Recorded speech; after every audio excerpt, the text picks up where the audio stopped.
مولاي صل وسلم دائما أبدا على حبيبك خير الخلق. الحمد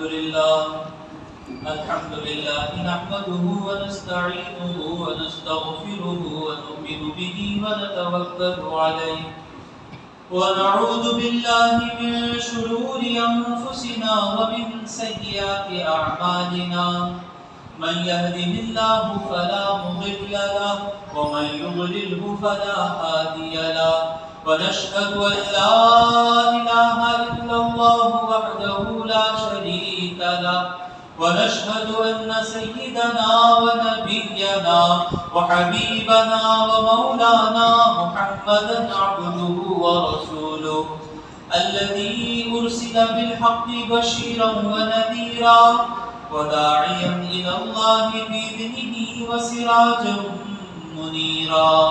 أما بعد فقد قال الله تبارك وتعالى في القرآن المجيد بسم الله الرحمن الرحيم إن الله وملائكته يصلون على النبي يا أيها الذين آمنوا صلوا عليه وسلموا تسليما.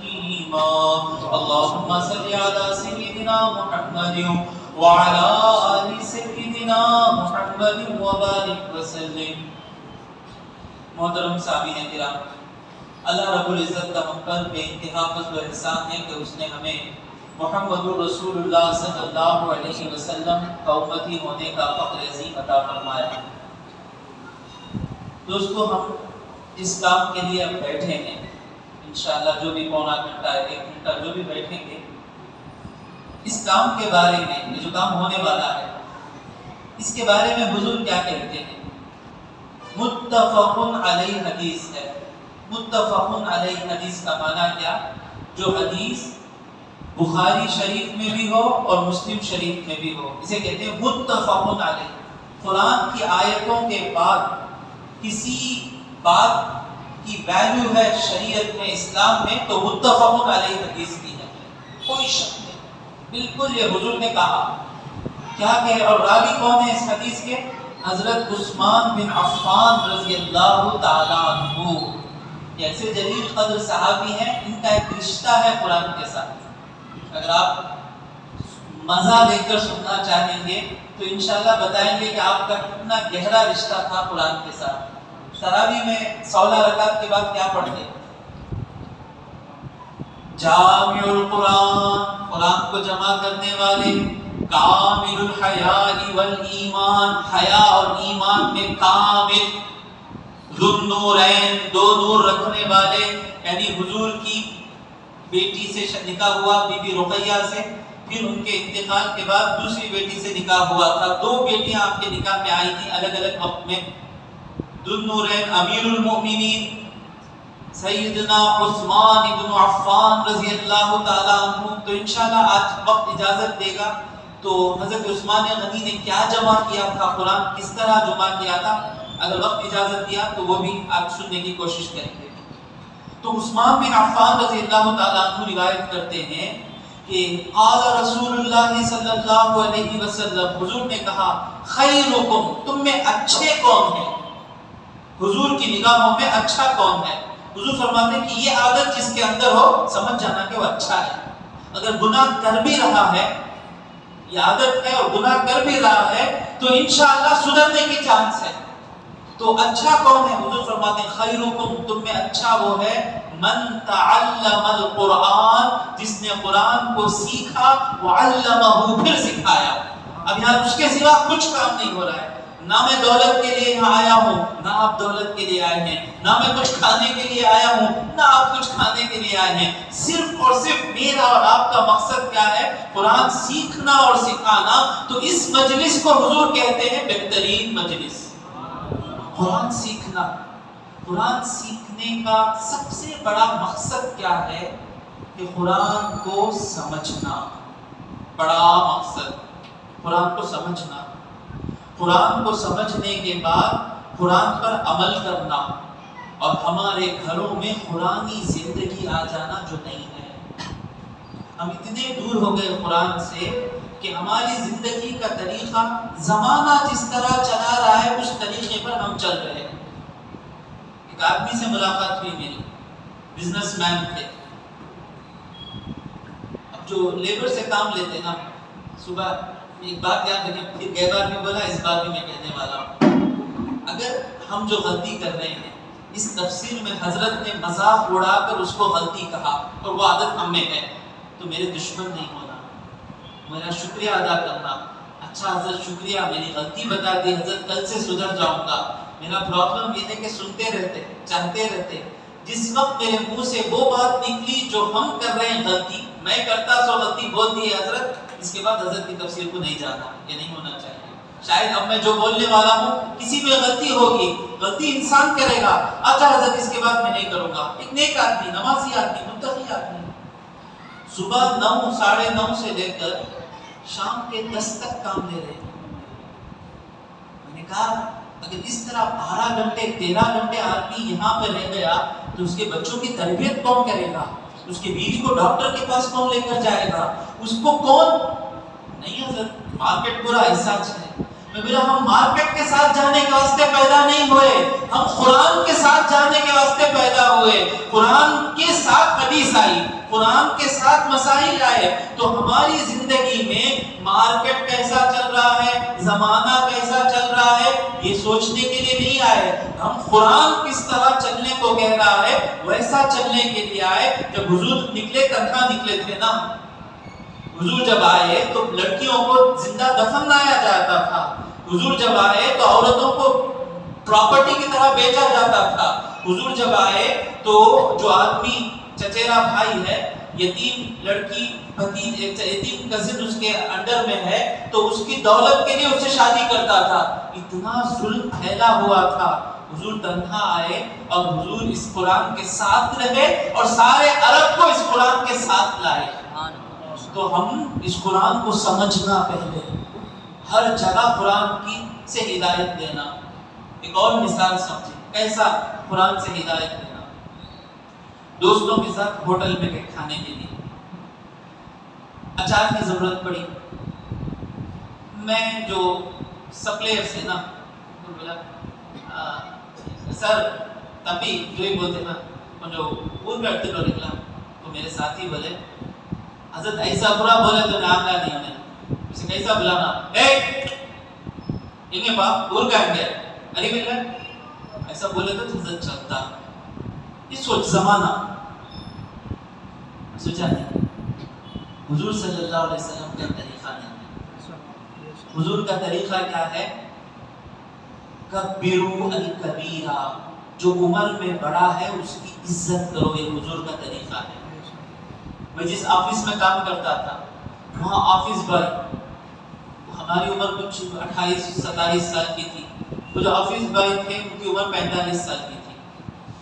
تو جو بھی آدمی آتے آفس میں اس آفس بوائے کو کہتے اے لطیف چال آ رہے، لایا وہ زیراکس اٹھایا رہے.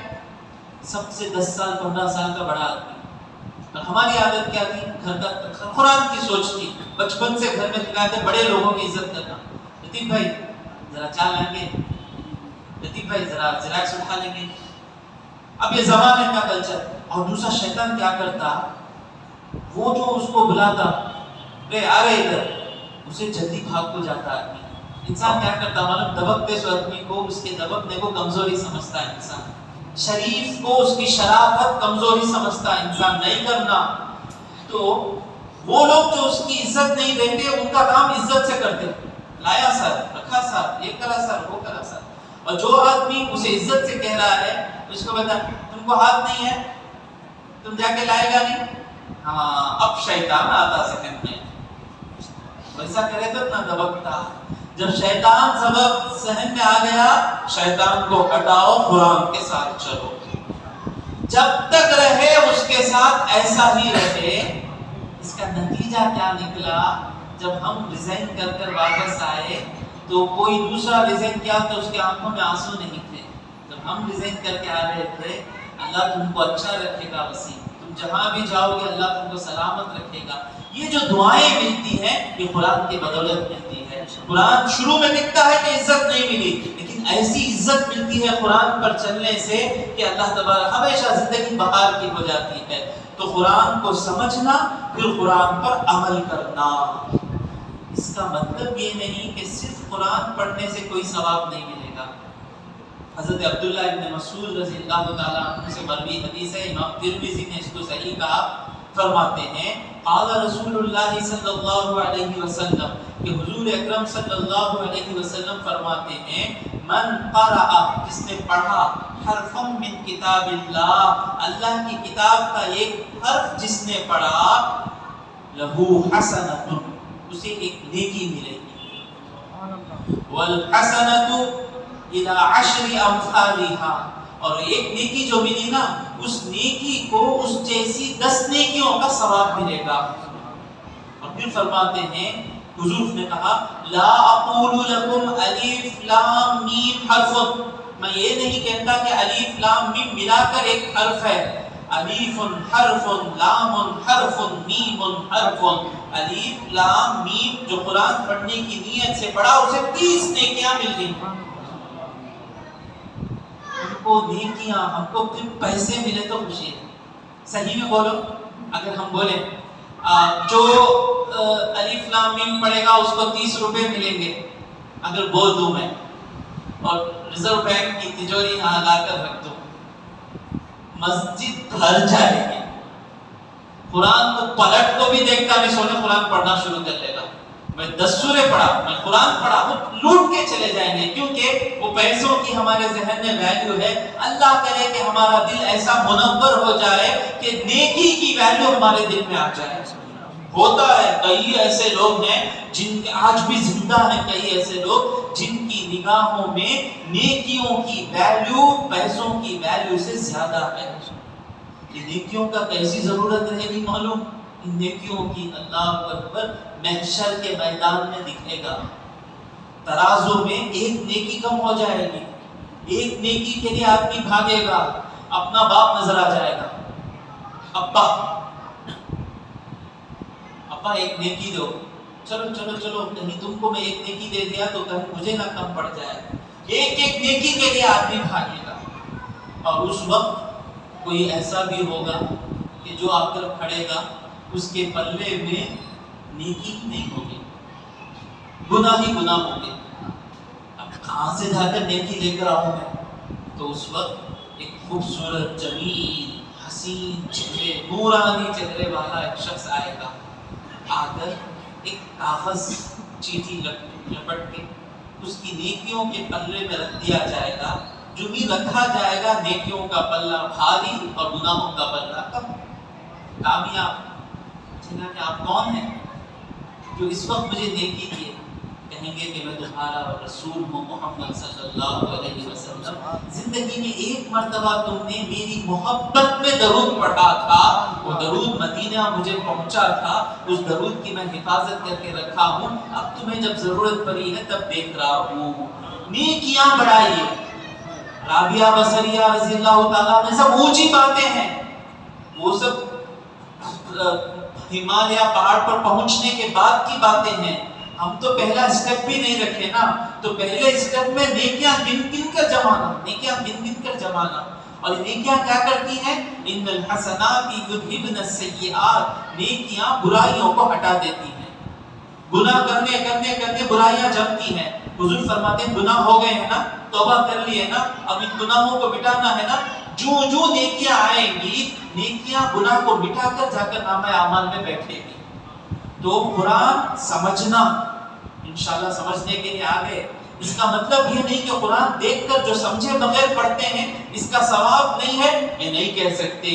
قرآن پڑھنے کا ثواب ہے. میں پھر سے آپ سے کہوں گا بڑھاپے کا سہارا ہے قرآن.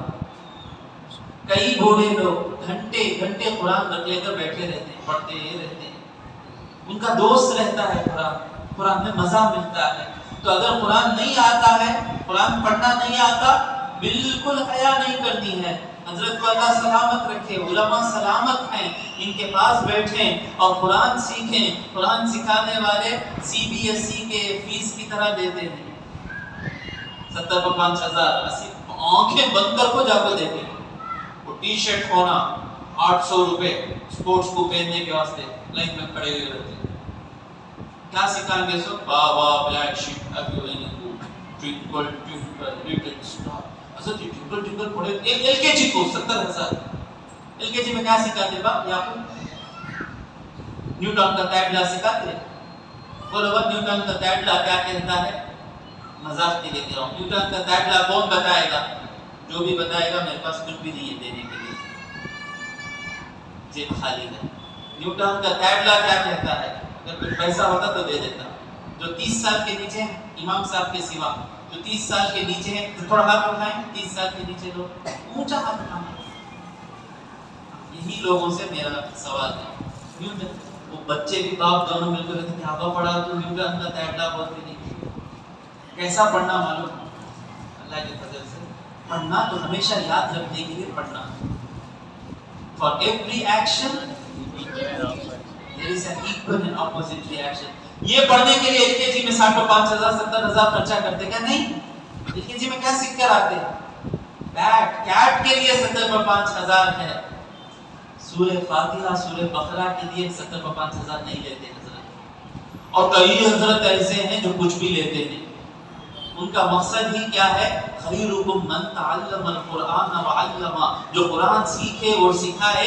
میرے نبی کے نظروں میں اچھا ہو جاؤں مجھے کافی ہے. میرا سہارا میرے نبی مجھے سنبھال لیں گے، ان کی دعائیں میرے لیے کافی ہیں.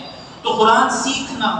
اب کوئی بولے کہ قرآن سیکھنا مشکل ہے حضرت، تو بی بی عائشہ صدیقہ رضی اللہ تعالی عنہا فرماتی ہیں، متفق علیہ حدیث ہے، بخاری اور مسلم کی حدیث ہے، فرماتی ہیں قال رسول اللہ صلی اللہ علیہ وسلم، حضور اکرم صلی اللہ علیہ وسلم نے کہا، الماہر بالقرآن، جو قرآن میں مہارت رکھتا ہے. ایک معنی ہے کہ قرآن کو سمجھتا ہے، اس کا گرامر جانتا ہے، سب کچھ جانتا ہے. دوسرا معنی کیا ہے؟ صحیح طریقے سے قرآن کا پڑھتا ہے. الرحمن علم القرآن خلق الانسان علمہ البیان. جو قرآن کو صحیح سے پڑھتا ہے، ماہر ہے یا قرآن کو سمجھتا ہے، وہ کیسا ہے؟ الماہر بالقرآن مع السفرۃ الکرام البررہ. وہ بزرگی والے نیک وہ فرشتے جو پیغام لے کر آتے جاتے ہیں، ان فرشتوں کے ساتھ رہے گا. وہ کب رہے گا؟ شاہ ولی اللہ محدث دہلوی رحمۃ اللہ علیہ فرماتے ہیں، حدیث میں آیا کہ جب بندہ مومن انتقال فرما جاتا ہے تو اللہ تبارک، صحیح حدیث ہے، اس کی روح کو اجازت دے دیتا ہے. نیک بندہ، اس کی روح کو اللہ اجازت دے دیتا ہے کہ جہاں چاہے جائے. تو اس حدیث کی شرح میں شاہ ولی اللہ محدث دہلوی رحمۃ اللہ علیہ فرماتے ہیں کہ وہ نیک بندے فرشتوں کے ساتھ، ان کی روحیں فرشتوں کے ساتھ مل جاتی ہیں.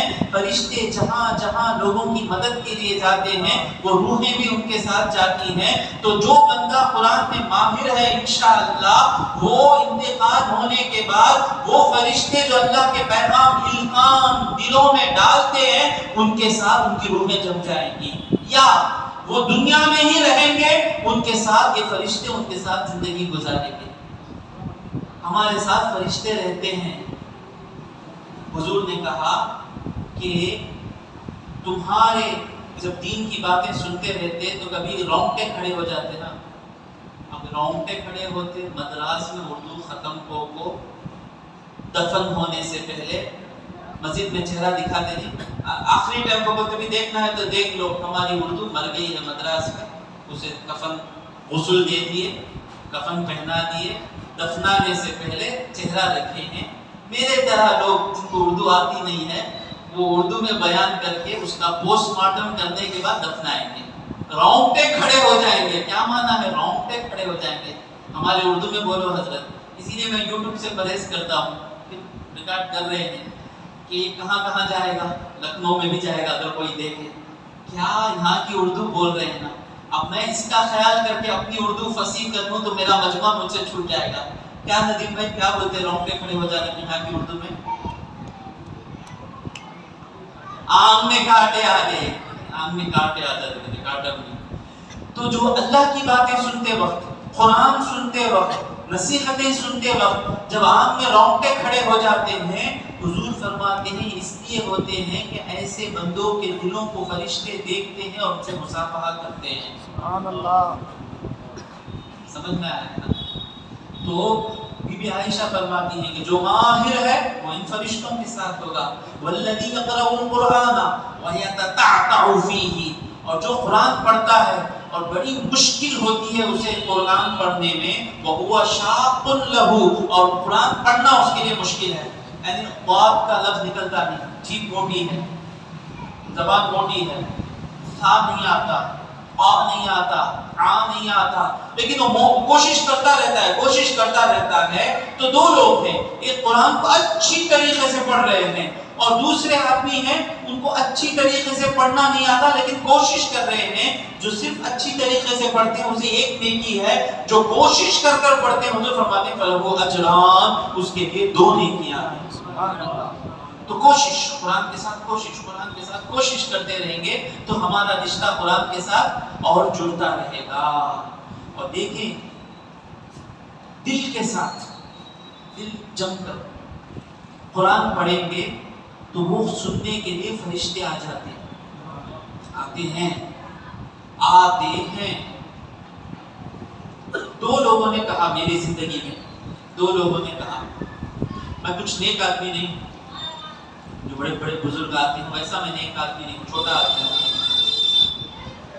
تراویح پڑھانے کے بعد حافظ پلٹتے ہیں نا، تو میری زندگی میں ایک آدمی ہے، نوجوان ہے، انہوں نے کسی اور سے کہا کہ وسیم بھیا تراویح پڑھائے بعد تفسیر کرنے کے لیے جب پلٹتے ہیں تو ان کا چہرہ روشن رہتا ہے، ایک آدمی۔ اور دوسرے آدمی کون ہے؟ آپ کے مشہور جناب سید نیاز احمد جمالی، پرنسپل جمالی عربی کالج۔ جب بچپن میں خان پاڑے میں تراویح پڑھاتا تھا تو میری والدہ کو انہوں نے کہا کہ وسیم جب تراویح پڑھا کر وطر کے لیے پلٹتا ہے تو اس کا چہرہ ایسا روشن رہتا کبھی اور اس وقت میں نظر نہیں آتا۔ سبحان اللہ۔ تو نیک لوگوں کی گواہی میں دے رہا ہوں، یہ صرف وسیم کے لیے نہیں ہے، ہر حافظ کے لیے ہے۔ قرآن کا اثر ہوتا ہے۔ تو قرآن پڑھنا جو ہے، حضرت ابو سعید خدری رضی اللہ تعالیٰ عنہ سے مروی حدیث ہے، متفق علیہ حدیث ہے۔ متفق علیہ بولے تو حقیقت پر ہے، اس میں کوئی 2 رائے نہیں۔ حضرت ابو سعید خدری رضی اللہ تعالیٰ عنہ فرماتے ہیں کہ مدینے کے ایک بڑے صحابی ہیں، ان کا نام کیا ہے؟ اسید بن حضیر۔ کیا نام ہے؟ دوستو حمید اللہ بھائی کا نام ہے۔ حمید اللہ بھائی بولے حضرت تفسیر شروع ہوں گی سمجھا میں، لیکن ختم ہو گیا، تفسیر شروع نہیں کی۔ آپ کے جیسا دوسرے بھی سوچ رہے ہوں گے تفسیر شروع ہو چکی، قرآن کیا ہے، قرآن میں کیا ہے سے پہلے قرآن کیا ہے۔ What is inside Quran? Before learning what is inside Quran, just know what is Quran. حضور کو اللہ تبارک و تعالیٰ نے کچھ کہنے سے پہلے 40 سال صرف لوگوں کو حضور کو دکھایا۔ قطبہ حضور کو 40 سال دیکھتا رہا، ابو بکر صدیق رضی اللہ تعالیٰ عنہ صرف حضور کو دیکھتے رہے۔ پہلے حضور کو سمجھنے کے بعد حضور کا پیغام سمجھنا اور آسان ہو جاتا ہے۔ اسی طرح قرآن میں کیا ہے جاننے سے پہلے قرآن کیا ہے تھوڑا جان لیں تو قرآن میں کیا ہے سمجھنا آسان ہو جائے گا۔ تو تفسیر شروع ہو گئی ہے، قرآن کے بارے میں چل رہا ہے۔ حضرت اسید بن حضیر رضی اللہ تعالیٰ عنہ صبح مسجد میں آ کر حضور سے کہتے ہیں یا رسول اللہ میں قرآن پڑھ رہا تھا، اپنے گھر کے باہر آنگن میں بیٹھ کر قرآن پڑھ رہا تھا، میرا بیٹا یحییٰ سو رہا تھا، میں قرآن پڑھ رہا تھا، اچانک میں دیکھا کہ میرا گھوڑا کود رہا ہے۔ تو اس کا کودنا دیکھ کر میں خاموش ہو گیا، میں رکا تو گھوڑا بھی رک گیا، پھر میں قرآن پڑھنا شروع کیا، گھوڑا کودنا شروع کیا، میں رکا گھوڑا بھی رک گیا، پھر تیسری مرتبہ جب میں قرآن پڑھنا شروع کیا تو گھوڑا بھی کودنا شروع کیا۔ تو میں نے قرآن پڑھنا بند کر دیا اس ڈر سے کہ کہیں گھوڑا میرے بیٹے کو کھودن نہ دے، اور میں گیا میرے بیٹے کو لے کر آ گیا حضور، اور کہا کہ میں نے دیکھا اس وقت کہ ہم پر ایک بادل چھا گیا، اور وہ بادل، اس بادل میں گویا کہ چراغ ہے، لائٹ فلڈ لائٹس کے جیسا ہے، اور وہ جب بادل آیا تو سینے میں بالکل سکون حاصل ہو گیا۔ سکون ہونا زندگی میں بولتے نا، اس میں سکون ہے۔ میرے بھائی جو بھی ہیں، زندگی میں کمانا بڑا مشکل ہے نا، پیسہ کمانا بہت مشکل ہے۔ تو ہر پہلے زمانے میں کیا تھا، 5 بجے گھر کو آ جاتا مرد والے، ختم۔ میں میرے بچپن کی بات کر رہا ہوں، میرے ابا سب 5 ساڑھے 5 کو گھر کو آ جاتے ہیں۔ بچے کتنے رہتے، آپ کو دل بہلانے کے لیے نہیں بتاتے، بیچ بیچ میں باتیں بولنی پڑتی ہیں۔ بچے کسی بھی گھر میں 5 سے نیچے نہیں، 5 6 7 بچے۔ اب بڑے گھر کے مرد بانے کب آتے سو 5 ساڑھے 5، وہ آنے سے پہلے بیوی کیا کرتی، سارے بچوں کو سائلنٹ، ابو آتے ہیں، ابا پورے خاموش، ابا آتے ہیں، کتنا گھنٹہ کام کرے سو، 6 گھنٹے 7 گھنٹے کام کر پائے سو، آگو پورے خاموش، چاہ سموسا، یہ آواز بند۔ اب کی زندگی کیسی ہے، گدھا بھی تھوڑا کم کام کرتا ہوگا۔ 8 اب جو آ گئے ہیں، یاسین وغیرہ آ گئے ہیں نا، جلدی آ گئے ہیں، 9 ساڑھے 9 10 تک بیٹھ کو کمائے تو بھی کمی بس نہیں آتی۔ پہلے عورتیں ہاتھ سے دھو لیتی تھیں، اب واشنگ مشین ہونا، گیس ہونا، ریچارج ہونا، موبائل ہونا، مکسی ہونا، گرینڈر ہونا، فریج ہونا، اے سی ہونا، فریج ہونا، کتنے چیزیں جب نہیں ہونا تھا، پہلے ایک سل بتہ ہونا، سب ہونا، اب پورا ہونا۔ اب کماتا کماتا کماتا کتنا کمائے گا، اب اتنا کمانے کے بعد 9 ساڑھے 9 بجے گھر کو داخل ہوتا ہے۔ پہلے کیا تھا، 5 بجے آ جاتا تو پورے بچے سائلنٹ، 7 8 بچے، اب 2 بچے ہیں، گھر کو آتا تو فوراً دے لگا، پکڑو جی صبح سے میں سنبھال لیتا ہوں۔ میرے گھر میں نہیں ہوتا ہے، کیونکہ میرے گھر میں قرآن ہے۔ تو یہ جو سوچ ہے، خاموش بیٹھ جاتا، تھک کو آیا ہے 9:30 بجے، صبح اسے 2 جنے تو شیطان آپ کو میں سنبھال لیتا ہوں، پکڑو جی۔ تو وہ زمانے میں کیا بلاتا ہے، تھوڑا یاد دلائے مجھے، اتنا کمانا پڑ رہا ہے، تو ابھی کمانے کا ٹینشن آتا تو نیند نہیں لگتی۔ تو اکثر لوگ رات کو سوتے وقت سٹریس یہ جو ٹیبلٹس ہیں ٹینشن ریلیز کرنے کے، یہ کھا کر سوتے ہیں۔ اللہ کے فضل سے اسی دنیا میں زندگی گزار رہا ہوں، اور مجھے ایک ذمہ داری نہیں ہے، میرے گھر میں بھی اے سی ہے، میرے گھر میں بھی مکسی ہے، میرے گھر میں بھی CBSE کی فیس ہے، میرے گھر میں بھی میرا بھی بزنس ہے، اس کے ساتھ ساتھ مجھے دین کا کام بھی کرنا ہے۔ مسئلے مسائل پوچھتے رہیں گے، فون میں جواب دیتے رہنا ہے، باوجود اس کے مجھے اسٹریس کھانا نہیں پڑتا۔ تو سوچا کیا چیز ہے یہ جو میں بیانات کرتا ہوں نا، یہ جو تفسیر کے بعد میرا سارا ٹینشن چلا جاتا ہے، اور یہ جو بیان ہوا، یہ جو اللہ کی باتیں ہوئی، یہی میرے سر پر، میرے دل پر سکون بن کے اتر جاتی ہے۔ تو فرماتے ہیں کہ میں نے دیکھا اس طرح، تو حضور نے کہا کیوں قرآن پڑھنا رکائے، پڑھتے رہتے۔ یا رسول اللہ میرے بیٹے کو کھدل دینے کا ڈر تھا۔ حضور نے کہا اگر تم قرآن پڑھتے رہتے اور فجر ہو جاتی تو سارے مسجد کو آنے والے ان فرشتوں کو دیکھتے۔ تو قرآن دل سے پڑھیں گے، فرشتے آ جاتے قرآن لے کر جانے کے لیے، بس چاہیے گا دل کو لگانا۔ ہمارا اور اللہ کا تعلق کہیں نہ نیٹ ورک رہتا نا بھائی، سم کارڈ کے سلاٹ میں سم کارڈ رکھے تو نیٹ ورک کام کرتا نا، برابر پلگ میں جا کر سوئچ بورڈ میں پلگ لگائے تو کرنٹ آتا نا۔ اسی طرح اللہ سے کنیکشن کہاں ہوتا ہے، بس یہ دل سے۔ اللہ سن رہا ہے فوراً لگ جاتا کنیکشن، سبحان اللہ سبحان اللہ سبحان اللہ، اللہ سن رہا ہے کنیکشن لگ جاتا۔ اللہم صلی علی سیدنا، میرا یہ درود فرشتے لے کر مدینہ جا رہے ہیں، فوراً کنیکشن لگتا۔ کبھی پڑھ کر تو دیکھیں، کبھی پڑھ کر تو دیکھیں، بڑی مزیدار ہو جاتی ہے نماز۔ مجھے نماز میں کب مزہ ملتا ہے معلوم، جب اتحیات میں السلام علیک ایھا النبی میں کہتا ہوں نا، وہی لمحہ میرے نماز میں سب سے مزیدار لمحہ ہے۔ تو قرآن مزے سے پڑھیں، قرآن کو مزے سے پڑھیں۔ تو اب قرآن پڑھنا، قرآن سمجھنا۔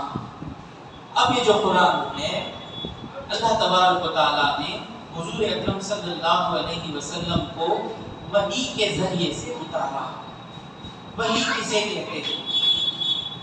عربک لینگویج میں، ایک ہے لینگویج میں اس کا ایک معنی ہوتا ہے اور دوسرا اصطلاح میں ایک معنی ہوتا ہے. موٹی مثال دیتا ہوں. فور کا مطلب کیا ہے؟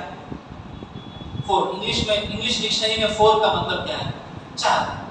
کرکٹ میں فور کا مطلب کیا ہے؟ کہ آدمی بال کو مارے تو وہ بال پچ ہو کر باؤنڈری لائن سے باہر گیا تو 4 رن ملتا ہے. کرکٹ میں فور کا ایک معنی ہے، ڈکشنری میں فور کا ایک معنی ہے.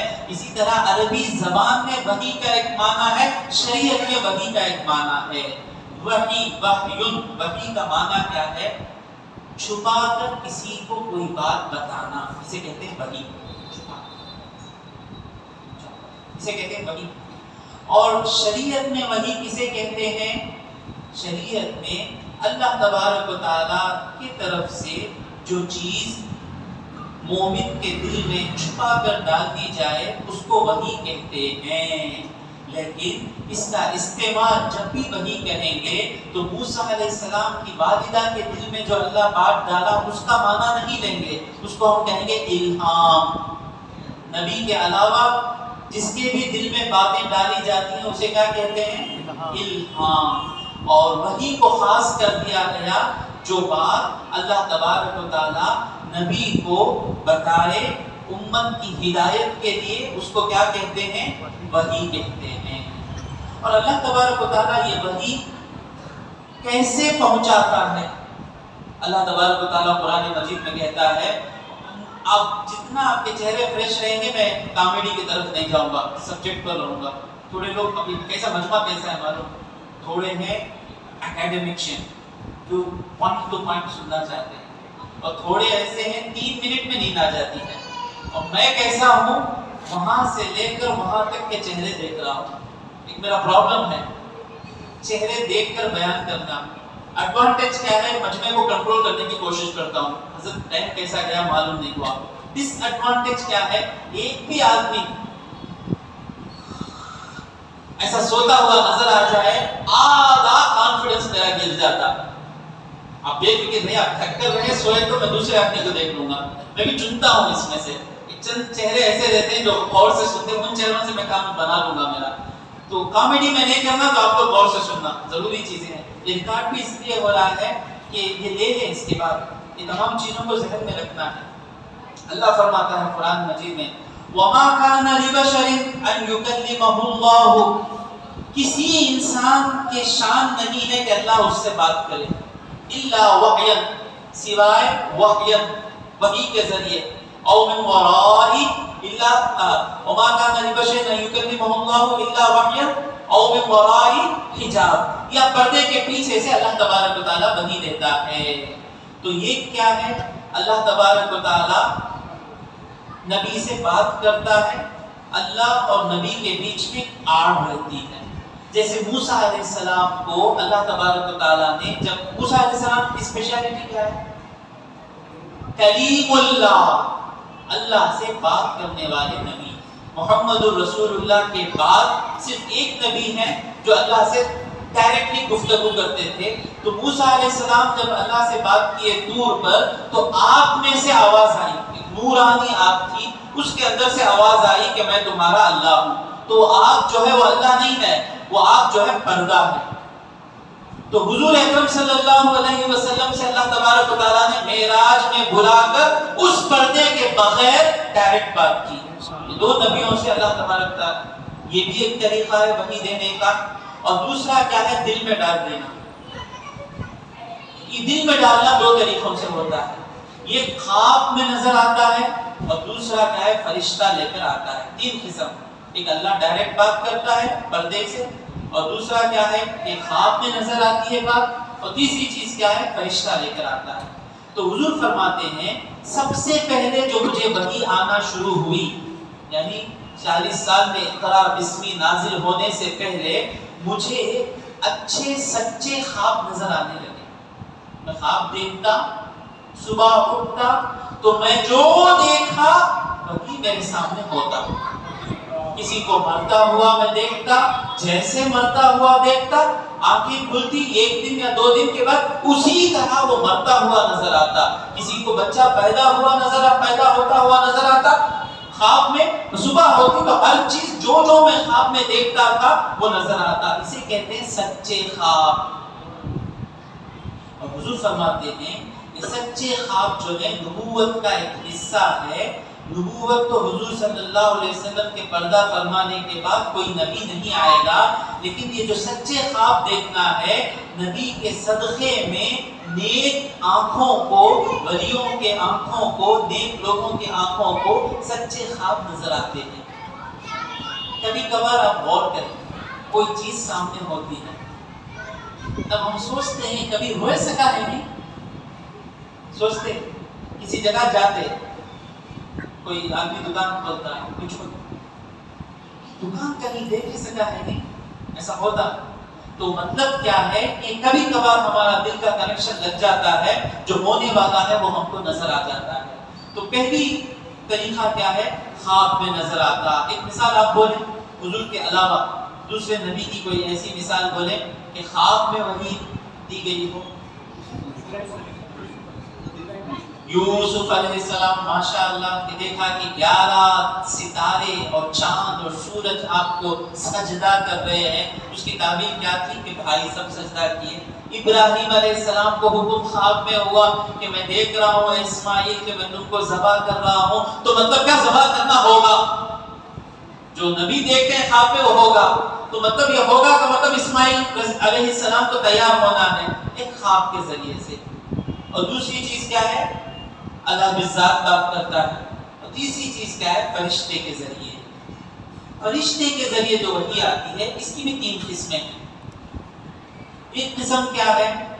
فرشتہ اپنی اصل چہرے میں، اپنی اصل شکل میں نبی کے سامنے آ کر وہ جو کلام ہے اللہ کا وہ پڑھتا ہے. یہ حضور صلی اللہ علیہ وسلم کی ظاہری زندگی میں 2 مرتبہ ہوا. ایک جب غار حرا میں پہلی بار جبرائیل آئے تھے، پہلی بار آئے، اس کے بعد جبرائیل کو حضور نے جبرائیل امین کو دیکھا کہ زمین پر ان کی کرسی کے پیر ہیں اور ان کا سر آسمانوں کو لگ رہا ہے. میں نے جبرائیل کو دیکھا، ان کے کتنے ہیں؟ 600 پر ہیں جبرائیل امین کے، اصل چہرہ جبرائیل امین کا. اور ایک سدرۃ المنتہا میں دیکھے، سدرۃ المنتہا، ماشاءاللہ سدرۃ المنتہا میں جبرائیل اپنے اصلی چہرے میں، اصلی روپ میں، اور سدرۃ المنتہا میں محمد مصطفیٰ بھی اپنے اصلی جلوے میں. سدرۃ المنتہا. اب کچھ نہ وہاں الگ ہو گئے کہ حضور یہاں الگ تھے کہ حضور صرف حضور نہیں، جبرائیل امین بھی یہاں الگ تھے. پہلے آسمان پر الگ تھے، دوسرے آسمان پر الگ تھے. جب سدرۃ المنتہا پر پہنچے وہ بھی اپنے پوری اصل میں اور یہ بھی اپنے پوری اصل میں. تو اب وہ اصل اور یہ اصل دونوں سدرۃ المنتہا میں رکی، اور یہاں سے رکنے کے بعد وہ اصل عرش تک لے کر چلے گئی. یہ اصل سدرۃ المنتہا تک رک گئی.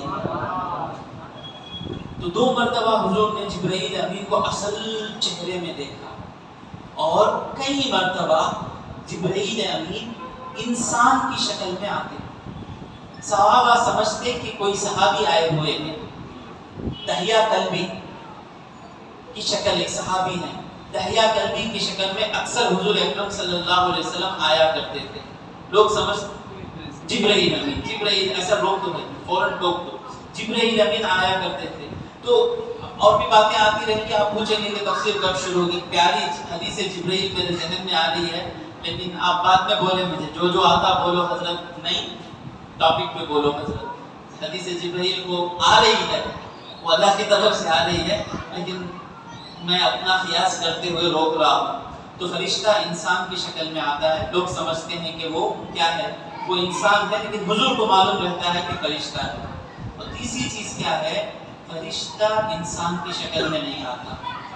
فرشتہ جب آتا ہے وحی لے کر تو لوگوں کو گھنٹی بجتی نا ویسا آواز سنائی دیتا، یا شہد کی مکھیوں کا ایک آواز ہے. جب یہ آواز آتا تو لوگ دیکھتے کہ حضور اکرم صلی اللہ علیہ وسلم عرب کی ٹھنڈ 0 ڈگری تک جاتی. 3 ڈگریز 2 ڈگریز تک جاتی. عرب کی ٹھنڈ کے زمانے میں حضور ہوتے، جب یہ آواز ہم کو سنائی دیتا، گھنٹی کا آواز یا شہد کی مکھی کا آواز، تو ہم دیکھتے کہ حضور صلی اللہ علیہ وسلم کے پیشانی سے پسینہ جا رہا ہے. جو وہی جو اتری حضور کے سینے پر، کوئی سینہ اسے لے نہیں سکتا. ہمارے سینے پر اگر وہی اترتی تو اسی وقت مر جاتے ہیں.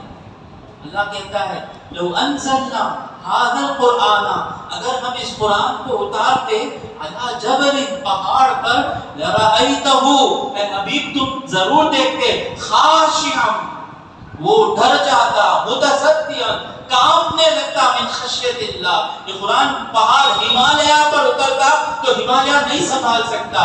تو یہ جو محمد مصطفیٰ کا یہ جو گوشت کا دل ہے، یہ ہمالیہ سے بھی مضبوط ہے. یہ قرآن اس دل پر اترا. یہ حبیب کی عادت ایسی ہے کہ خود کو جو ملا وہ اپنی امت کو دیتے ہیں ایک حصہ. تو یہ قرآن میرے حافظ صاحب کے سینے میں آرام سے آ گیا ہے، تو یہ کیا ہے؟ اس کا بوجھ محمد مصطفیٰ نے اٹھا لیا ہے، اور ان کے صدقے میں یہ کئی کروڑ دلوں میں یہ قرآن سمایا ہوا ہے. قرآن ہے. پوچھئے کوئی آئے قال فما خطبكم ايها المرسلون قالوا انا ارسلنا الى قوم مجرمين. کہاں سے آ رہا ہے؟ کہا ما انزلنا عليك القرآن. بٹن دباتے آ رہا ہے نا. کہا ما انزل. اللہ کے طرف سے اللہ مرتے دم تک یہی دعا رہتی ہے، مرتے دم تک قرآن پکا صحیح سے یاد رہے. اور عثمان غنی رضی اللہ تعالیٰ عنہ کے بارے میں کہا نا کہ آپ کا رشتہ قرآن کے ساتھ کیسا تھا کہ ہر رات میں ایک قرآن ختم کرتے تھے. آپ قرآن سے آپ کا رشتہ ایسا تھا کہ جب آپ شہید ہوئے تو روزے کی حالت میں تھے، تو آپ کو تھوڑا اونگ آئی. قرآن پڑھ رہے تھے، منافقوں نے گھیر لیا تھا آپ کا گھر، قرآن پڑھ رہے تھے، تھوڑی اونگ آئی. میں بولا نا کہ نیک لوگوں کو حضور کے صدقے میں وہی کا جو حصہ ہے، خواب میں جو ہونے والا ہے نظر آنا، مسکراتے ہیں. آپ کیا مسکرا رہے ہیں؟ پانی روک دیا گیا ہے، آپ کے گھر کو گھیر لیا ہے منافقوں نے، مسکرا رہے ہیں. نہیں، میں نے دیکھا کہ حضور ہے، حضرت ابو بکر ہے، عمر ہے. حضور نے مجھے کہا عثمان آؤ شام کو افطار ہمارے ساتھ کرنا. کہ کیا پانی روکیں گے؟ حضور وہاں پر اب حوض کوثر کا پانی میرے لیے رکھے ہیں. یہ کہنا تھا کہ 2-3 منافق اندر آتے ہیں اور آپ کو شہید کرتے ہیں. تو آپ قرآن پڑھ رہے تھے اس وقت بھی، تو آپ قرآن جو پڑھ رہے تھے تو آیت تھی وَسَيَكْفِيكَهُمُ اللَّهُ، اللہ کافی ہے ان سے بچانے کے لیے تمہیں. اس آیت پر حضرت عثمان غنی رضی اللہ تعالیٰ عنہ کے خون کا قطرہ ٹپکتا ہے. آج بھی ترکی یا کہیں میوزیم میں وہ قرآن جو عثمان غنی رضی اللہ تعالیٰ عنہ پڑھتے تھے، وہ قرآن اس خون کے خطرے کے ساتھ سلامت ہے. تو آدمی اور میرے ایک دوست بلال سیف صاحب، وہ اللہ کے لیے سلام پڑھتے تھے، صلاۃ و سلام. تو ان کی موت ہوئی صلاۃ و سلام پڑھنے کی حالت میں. میری بھی خواہش یہ ہے کہ میں میری زندگی میں زیادہ بیسک سکھانا. کیا میرا کام ہے؟ معرفت، حقیقت، یہ سب بڑے لوگوں کا کام ہے. میں کیا بڑے لوگوں کا کام ہے. میں کیا ذمہ داری لیا ہوں؟ میری ذمہ داری یہ ہے کہ جن کو یہ BCD میں دین کی نہیں آتی، ان کو یہ BCD دین کے سکھاتا رہوں، وضو کا طریقہ سکھاتا ہوں. ایسی ہی کسی مجلس میں اللہ ملک الموت کو بھیجے اور ایسی کسی مجلس میں میری روح چلے جائے، یا تراویح کی نماز پڑھاتے ہوئے سجدے میں نکل جائے. وہ خواہش ہے. ہم گنہگار، ہماری خواہش کہاں سے پوری ہوگی؟ تو خیر بات کہاں سے چل رہی تھی؟ تو خواب میں وہی تو فرشتہ آنے کا یہ جو آواز آتی ہے، آپ دیکھیے حضور صلی اللہ علیہ وسلم ٹھنڈ میں بھی پسینہ چھوٹتا ہے. بی بی عائشہ صدیقہ فرماتی ہیں رضی اللہ تعالیٰ عنہ، حضور میرے ساتھ بیٹھے تھے، میرے پیر پر آپ کا پیر تھا. یعنی یہاں کی اردو میں بولیں گے تو میرے ران پر آپ کی ران تھی، میرے پیر پر آپ کا پیر تھا. ران کا لفظ صحیح ہے نہیں ہے معلوم نہیں مجھے. تو اس وقت حضور پر وحی نازل ہوئی، پسینہ جا رہا تھا. تو وحی کے بوجھ سے، وحی کے وزن سے حضور کا جسم مبارک اتنا بھاری ہو گیا، مجھے لگا کہ حضور کا پیر نہیں ہے، کوئی پہاڑ ہے. قریب تھا کہ میرا پیر ٹوٹ جاتا، اتنا وزن ہو گیا تھا، تو قرآن دل میں بٹھانا تھا. تو اس طرح جو وحی نازل تھی، یہ کیا گھو گھو آواز میں کیا رہتا پوچھتے نا. اب یہ سائنٹیفک زمانہ ہے، سب کچھ سمجھ میں آتا. یہ جو جا رہے ہیں نا نیٹ ورکس آپ لیتے ہیں نا، کوئی الیکٹرانک پڑھے ہیں؟ الیکٹرانک پڑھے سے لوگ ہیں کیا بھیا یہ بھی کچھ نہیں وہ بھی کچھ نہیں آنا بھیا کی مجلس میں. الیکٹرانک جو منہ ہوتے ہیں نا اس کو کیا بولتے ہیں؟ 0101101010 پڑھ کے نمبر بائنری نمبرز. تو اب میرے موبائل میں جو ساؤنڈ آتا ہے، یہاں سے میں بات کروں آپ کو فون آ رہا ہے، تو یہ آواز کنورٹ نہیں ہوتی. یہ ڈیوائس کیا کرتا ہے اس میرے باتوں کو وہ بائنری کوڈ میں کنورٹ کر دیتا ہے. 0101 اس میں سب میں کنورٹ ہو جاتا ہے وہ الگ چیز میں، اور پھر جس میں اس کو کیچ کرتے ہیں وہ پھر سے وہ 0101 جو بھی ہے وہ آ کر اردو میں منتقل ہو جاتا ہے، تمل میں منتقل ہو جاتا ہے. یہ موبائل یہ کام کرتے ہیں. تو جو گھوم آواز تھی اس میں عربی زبان کا کلام تھا، وہ جو ہی حضور کے سینے میں اترتا ہے تو وہ اقرا بسم ربک الذی خلق خلق الانسان من علق اقرا وربک الاکرم خود بخود ہوتا ہے. حضور فرماتے ہیں یہ ہونے کے بعد جب مجھے اس سے راحت ہوتی ہے تو میں دیکھتا ہوں کہ میرے سینے میں آیتیں آ گئی ہیں. نئی آیتیں کیا آئی ہیں؟ نئی آیتیں نکلتی ہیں. اقترب للناس حسابهم وهم فی غفلۃ. اس کے پہلے نہیں تھی. یہ ہونے کے بعد جو آیتیں کیا نیا اترا تو میں پڑھتا ہوں. تو جب فرشتہ آ کر حضور کو سناتے ہیں، جبرائیل امین سناتے تھے، تو حضور فرماتے ہیں میں کیا کرتا تھا، حضور جب جو فرشتہ جب پڑھتے تھے، جبرائیل جب پڑھتے، میں بھی ان کے ساتھ پڑھنا شروع کرتا، میں بھی ان کے ساتھ. تو اللہ نے کہا حضور سے لا تحرک به لسانک لتعجل به. اے حبیب آپ جلد یاد کرنے کے لیے اپنے زبان کو نہ حرکت دیں. ان علینا جمعہ وقرآنہ.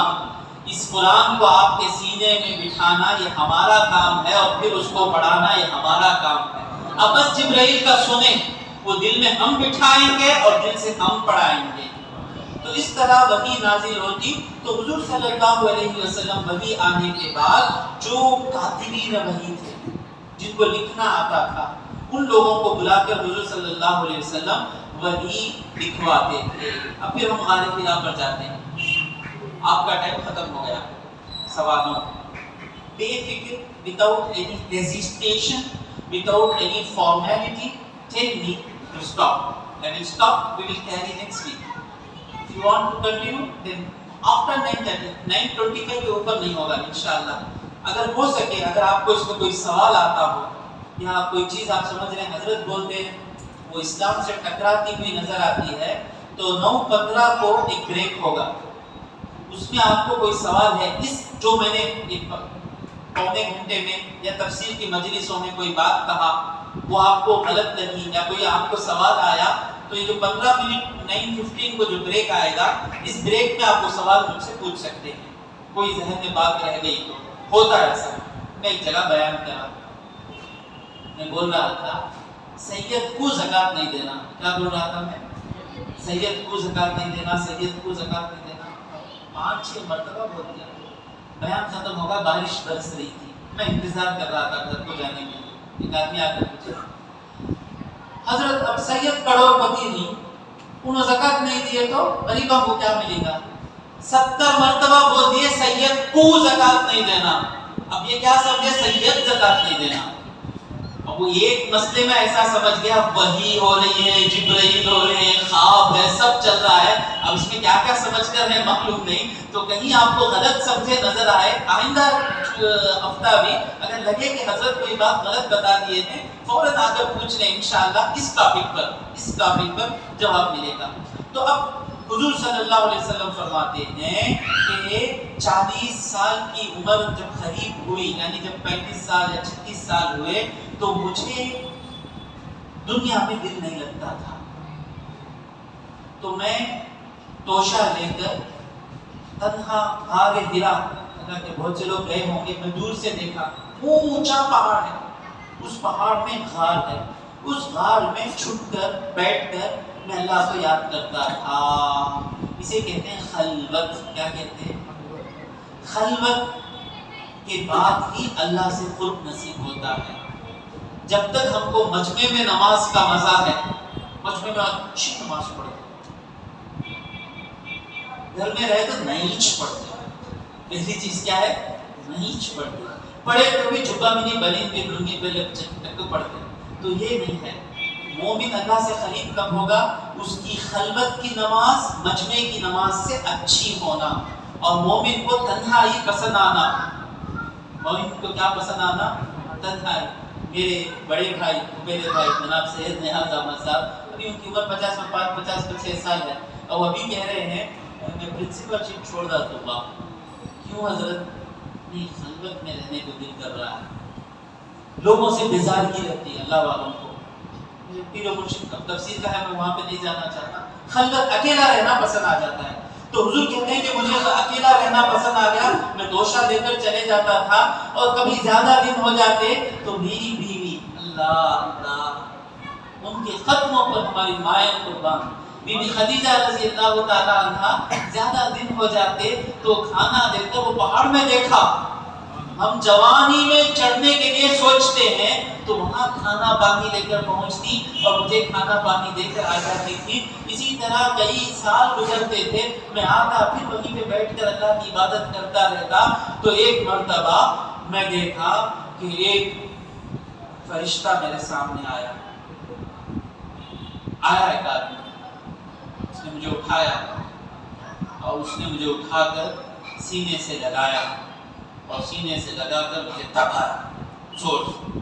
ہاں وہ آیا آ کر کہا، سینے سے نہیں لگایا، آ کر بولا اقرا پڑھو. میں نے کہا ما انا بقارئ. اس کا ڈائریکٹ معنی ایک ہے، کبھی بھی ڈائریکٹ جو ظاہری معنی اسے نہ چھوڑیں، وہ معنی نہیں نہ بولنے. ظاہری معنی کیا ہے؟ مجھے کسی نے، میں پڑھنے والا نہیں ہوں. حضور صلی اللہ علیہ وسلم کو کسی نے پڑھنا لکھنا سکھایا نہیں. انشاءاللہ مجھے یاد دلائیں آئندہ مجلس میں. حضور کے لیے پڑھنا لکھنا نہ جاننا عیب نہیں ہے، ہمارے لیے عیب ہے. انشاءاللہ اس چیز کو میں سمجھاؤں گا اللہ یاد دے. تو حضور نے کہا ما انا بقاری، میں پڑھنے لکھنے والا نہیں ہوں. یہ پہلا معنی ہے. اور دوسرا معنی کیا ہے؟ یہ عاشقین کا معنی ہے. میں تمہارے حکم سے پڑھنے والا نہیں ہوں، میرا کوئی ہے حکم دینے والا، میں اس کی مرضی سے حرکت کرتا ہوں. ماں انا بقاری. تو پہلا معنی بھی لے لیں، یہ معنی بھی لے لیں، وہ ایمان کے لیے عشق کے لیے. ماں انا بقاری، میں پڑھنے والا نہیں. فرشتہ مجھے سینے سے لگاتا ہے اور دباتا ہے. اب کہتا ہے چھوڑنے کے بعد پوری زور سے دباتا ہے، اقرا پڑھو. ماں انا بقاری یہ دباتا ہے. 3 مرتبہ فرشتہ ایسا کرتا ہے. تیسری مرتبہ اب فرشتہ، اب دوسرے معنی کو تائید مل رہی ہے. تیسری مرتبہ دبانے کے بعد فرشتہ کہتا ہے اقرا بسم ربک الذی خلق، تمہارے اس رب کے نام سے پڑھو جس نے تمہیں پیدا کیا. دونوں معنوں کو یہ آیت فائدہ دے رہی ہے. پہلے معنی کو کیا ہے کہ آپ کو کسی نے پڑھنا لکھنا سکھایا نہیں، لیکن بسم اللہ سے شروع کریں تو کام نہیں آنے والا کام بھی آ جاتا ہے. آپ کا رب اس میں کسی استاد سے پڑھنا نہیں رکھا آپ کے لیے. آپ کا رب آپ کا پڑھنا رکھا ہے تو اللہ کے نام سے شروع ہوگا. تو اس میں اللہ کا نام لیجئے، خود بخود منہ سے نکلے گا. پہلا معنی. دوسرا معنی، میں کون ہوں آپ کو حکم دینے والا؟ آپ کے رب کے نام سے پڑھیے. یہ میرا حکم نہیں ہے، آپ کا رب کا حکم ہے. آپ کے رب کے حکم سے پڑھیے.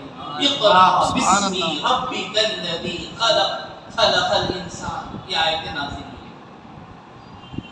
اب وہی نازل ہوگی پہلی مرتبہ. یہ جسم ہے نا، اس پر نازل ہوئی.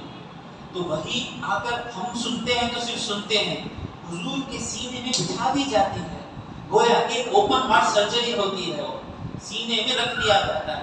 اس کا اثر جسم پر نظر آتا ہے کہ اس وقت جب حضور بالکل پختہ ہو گیا تھا جسم، تب حضور کو پسینہ جاتا، سب ہوتا، لیکن عادت ہو گئی تھی حضور صلی اللہ علیہ وسلم کو. کوئی جم کو جاتا ہے، پہلے دن اٹھاتا ہے تو درد شروع ہوتا نا، اس کے بعد کہیں ایکسرسائز کرتا ہے درد نہیں، مزل مضبوط ہو جاتے ہیں. تو آخری وقت ہے، بی بی عائشہ جب فرماتی ہے کہ پہلا مرتبہ تھا تو وہی کا جو بوجھ تھا ٹھنڈ لگنے لگی اس کے بعد جسم پر. تو حضور آئے گھر میں، آ کر کہا بی بی خدیجہ سے زملونی، چادر اڑاؤ، مجھے ٹھنڈ بج رہی ہے. اسی کو اللہ نے کہا یا ایھا المزمل، اے چادر اوڑھنے والے. اتنی بات میں حضور نے کہا دثرونی، اس کا معنی بھی ہے چادر اڑاؤ. تو اللہ نے کہا یا ایھا المدثر. وہ انداز اللہ کو پسند آ گیا. تو وہی بی بی خدیجہ کو حضور نے آ کر کہا کہ مجھے چادر اڑاؤ، میرے ساتھ ایسا ہوا ہے. بی بی خدیجہ، نیک بیوی کی نشانی کیا ہے؟ نیک بیوی اپنے شوہر کو آگے بڑھانے کی کوشش کرنا، جب وہ مشکل میں ہو تو اس کا سہارا بننا، اس کا ایڈوانٹیج نہیں لینا. تو بی بی خدیجہ فرماتے ہیں واللہ لا یخزیک اللہ ابدا، اللہ آپ کو جو آپ کے ساتھ ہوا ہے نا، یہ آپ کی شان بلند ہونے کے لیے ہوا ہے، سوا آپ کو اللہ کبھی رسوا نہیں کرے گا. آپ کو رسوا کرنے کے لیے نہیں ہوا ہے. کیوں؟ تو مطلب کیا جو بتائیں گے یہ وجہ ہے، اس کی وجہ سے آپ رسوا نہیں ہوں گے. تو مطلب کیا ہم میں یہ عادتیں رہیں گی تو ہم دنیا میں ذلیل نہیں ہوں گے. وہ عادتیں کیا ہیں؟ انک لتصل الرحم، آپ رشتہ داروں کا حق ادا کرتے ہیں. وتحمل الکل، آپ بوجھ اٹھاتے ہیں. بوجھ اٹھانے کا مطلب کیا؟ خاندان میں ایک آدمی رہتا ہے، کئی لوگوں کا بوجھ اٹھاتا ہے، بہن کی شادی کرتا ہے، ابو کا علاج کرتا ہے. وہ ہمیشہ جب ضرورت پڑتی ہے تو وہ بوجھ نہ ہو. خود کا اٹھانا مشکل ہے تو دوسروں کا بوجھ اٹھانا. آپ کی عادت یہ ہے رشتہ داروں سے جڑ کر رہتے ہیں، صرف جڑ کر نہیں رہتے، ان کا بوجھ بھی اٹھاتے ہیں. وتکسب المعدومہ، اور آپ تکسب المعدومہ کے دو معنی ہیں. یہ جو کما نہیں سکتے ان کے لیے کماتے ہیں، نابینا ہیں ان کے لیے بھی حضور کماتے ہیں. دیوانے ہیں، یہ زندگی حضور کی، میں دین کا کام کرنے والا، میں نہیں کماؤں گا. جب تک حضور صلی اللہ علیہ وسلم کی ذمہ داریاں نہیں بڑھی تھی، حضور کی ایسی زندگی تھی، خود کے لیے کماتے اور پھر کس کے لیے کماتے؟ جو کما نہیں سکتا اس کے لیے کماتے. دوسرا معنی کیا؟ حضور صلی اللہ علیہ وسلم جو کما نہیں سکتا اسے کمانے میں لگاتے تھے. تیسرا معنی کیا اس کا؟ حضور صلی اللہ علیہ وسلم وہ کماتے تھے جو دوسرا نہیں کما سکتا. ہمارے ہاتھ سے وہ بیپار کرنا مہنگا نہیں، آدمی ہار جاتا ہے. اتنا چیز اس کے اوپر یہ چیزیں ہمیں، حضور ایسے بزنس مین تھے کہ جہاں لوگوں کی ہمتیں ٹوٹ جاتی تھی، حضور صلی اللہ علیہ وسلم اس وقت تجارت کر کے نکلتے تھے. تو آپ کا یہ تھا. اور اس کے بعد آپ کی عادت کیا تھی کہ آپ وتقری الضیفہ، آپ مہمان نوازی کرتے تھے. اب کے جیسا مہمان نہیں، آپ چائے پی لے کو بسکٹ کھا لے کو جاتے نا، مہمان نوازی چاپ بسکٹ. وہ زمانے میں مہمان آ گیا تو 5-6 دن بیٹھ جاتا ہے گھر میں. ہوٹل نہیں، ریسٹورینٹ نہیں، گھر میں سوؤں گا، گھر میں کھاؤں گا، پورا کریں گا. آپ مہمانوں کی مہمان نوازی کرتے تھے. اور پانچویں چیز کیا ہے؟ وَتُعِينُ عَلَى نَوَائِبِ الْحَقِّ. جب نیچرل ڈیزاسٹر ہوتے تو ہماری طرح حضور صلی اللہ علیہ وسلم گھر میں دبک کو بیٹھ جاتے نہیں. کھانا گر گئے، کتنے کھانا گرے. حضور صلی اللہ علیہ وسلم کہتے گھر میں کوئی مرا تو پہلے وہاں پر حضور ہوتے، جو ہمارے پاس ختم ہو گئی عادت. مدد کے لیے نکلتے تھے حضور. بی بی خدیجہ فرماتی ہیں یہ 5 چیزیں آپ میں ہیں، تو یہ 5 چیزیں جس کے اندر ہے وہ زندگی میں رسوا نہیں ہوگا، آپ کو اللہ رسوا نہیں کرے گا. یہ لے کر آپ جاتی ہیں.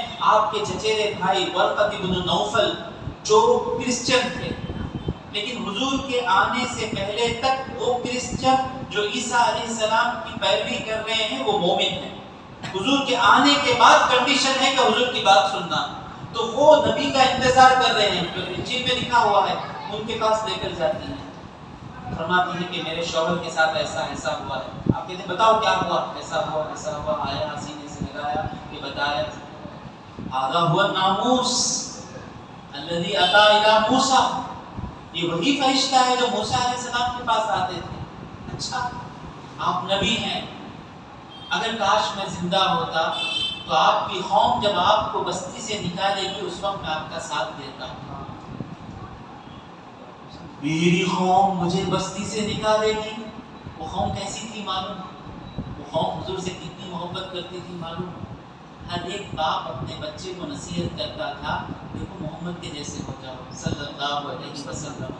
اتنا مجھے چاہنے والی قوم. ایک بات بتا کے میں ختم کر رہا ہوں. اتنا چاہتی تھی قوم کہ کعبہ ٹوٹ گیا. کعبے کو ریکنسٹرکشن کرنے کا موقع آیا تو ان لوگوں نے فیصلہ کیا کہ حلال پیسوں سے, یعنی ان کو بھی معلوم تھا زنا کرنے والی کا پیسہ, چور کا پیسہ نہیں لیں گے, جو صحیح پیسہ ہے اس پیسے سے بنائیں گے. وہ پیسہ اتنا تھا کہ جو آج وہ جو ایک حتیم ہے نا سفید رنگ کا, وہاں پر دیوار بننے کا پیسہ نہیں تھا. نہیں تو کعبہ پہلے جو بنایا گیا حضرت ابراہیم علیہ السلام کے زمانے میں, کعبہ یہ اسکوائر نہیں تھا, کعبہ اس حتیم کے ساتھ تھا. اس طرح تھا کعبہ. محراب ہے نا, ایسے اس محراب کو پڑھا دیں گے تو کیسا رہے گا, ایسا گول آ کر, پھر اس طرح کا کعبہ تھا. ان کے پاس پیسہ شارٹ ہو گیا تو وہ حصہ چھوڑ دیے, سب مل کے کام کیے. اب حجر اسود کو اٹھا کر رکھنا. خاندان بولتا بنو ہاشم بولتے ہم رکھیں گے, بنو عبد شمس بولتے ہم رکھیں گے, بنو عبد مناف بولتے ہم رکھیں گے. خرید کھا کے اس پتھر کو رکھنے کے چکر میں پھر سے قتل ہو جائے. تو ایک بوڑھے آدمی نصیحت دیتے ہیں, بوڑھے آدمی کی بات سننی چاہیے کہ اور بوڑھے آدمی کی اچھی نصیحت کر تو نصیحت معاف کریں, بھول جائیں, ڈیلیٹ ہمیں جو غلط بھول دے تو الگ مانا لے لیں کٹ اینڈ پیسٹ. تو وہ جو انہوں نے کہا کل صبح مسجد حرام میں جو آدمی پہلے آئے گا وہ آدمی فیصلہ کرے گا. اللہ نے سب کو سلا دیا. سب سے پہلے مسجد حرام میں کون آئے؟ محمد رسول اللہ. اب لوگوں نے دیکھا سب سے پہلے کون آئے؟ محمد آئے, سب خوش ہو گئے. الحمدللہ صادق الامین سب سے پہلے آئے ہیں. یہ محبت تھی حضور کی دلوں میں, سب خوش ہو گئے. آپ جو فیصلہ کریں گے وہی فیصلہ. تو حضور اکرم صلی اللہ علیہ وسلم نے کہا اچھا یہ چادر پکڑو, چادر بچھا دی, حجر اسود کو رکھو. سب ایک ایک کونا پکڑ, پورے سردار ایک ایک کونا پکڑ لیے. تو حجر اسود کو لایا جا رہا ہے کالی کملی میں. اس قابل کو نخرے کیسے ہیں, آؤں گا تو بھی حضور کی چادر میں آؤں گا, حضور کی چادر میں آ رہا ہے. لے کر آئے. اب کعبے کے قریب سب ایکول, سب ایکول. اب حضور سب سے پرمیشن پوچھتے ہیں کیا میں اٹھا کے رکھ دوں؟ ضرور ضرور. اب کوئی نیچے پیچھے نہیں ہوا نا, کوئی آگے نیچے نہیں ہوا. تو حضور اپنے ہاتھ مبارک سے اٹھا کر اس حجر اسود کو اس کی جگہ پر رکھتے ہیں. وقت مجھے اجازت نہیں دے رہا ہے کہ اس سے مزید کچھ عرض کر سکوں. انشاءاللہ آئندہ مجلس میں کیا بات میں یاد دلانے کو کہا آپ کو کہ حضور کے لیے پڑھنا لکھنا نہ جاننا کا لفظ صحیح نہیں, حضور کے لیے عیب نہیں تھا, ہمارے لیے عیب ہے. یہ چیز کو سمجھائیں گے. اب اس کے بعد وحی کیسے نازل ہوتی تھی, قرآن کیسے جمع ہوتا تھا, یہ باتیں بتا کر انشاءاللہ اعوذ باللہ من الشیطان الرجیم تفسیر شروع ہو جائے گی. اللہ تبارک و تعالیٰ سے دعا ہے کہ مولا جو کچھ کہا اور سنا اس پر عمل کرنے کی توفیق عطا فرما. مولا ہمارے گناہوں کو معاف فرما. مولا ہمارے خطاؤں کو درگزر فرما. مولا ہمارے سینوں کو قرآن سمجھنے کے لیے چن دے. مولا ہمارے سینوں میں تیرا ڈر ڈال دے. مولا ہمیں تقوی کی زندگی نصیب فرما. مولا ہمیں, ہمارے بچوں کو, ہمارے چاہنے والوں کو, ہمارے رشتہ داروں کو, سب کو مولا شریعت پہ چلنے والا بنا. مولا وصلی اللہ علی سیدنا محمد وآلہ واصحابہ اجمعین والحمد للہ رب العالمین. صلی اللہ علی محمد صلی اللہ علیہ وسلم. صلی اللہ علی محمد صلی اللہ علیہ وسلم. صلی اللہ علی محمد یا ربی صلی علیہ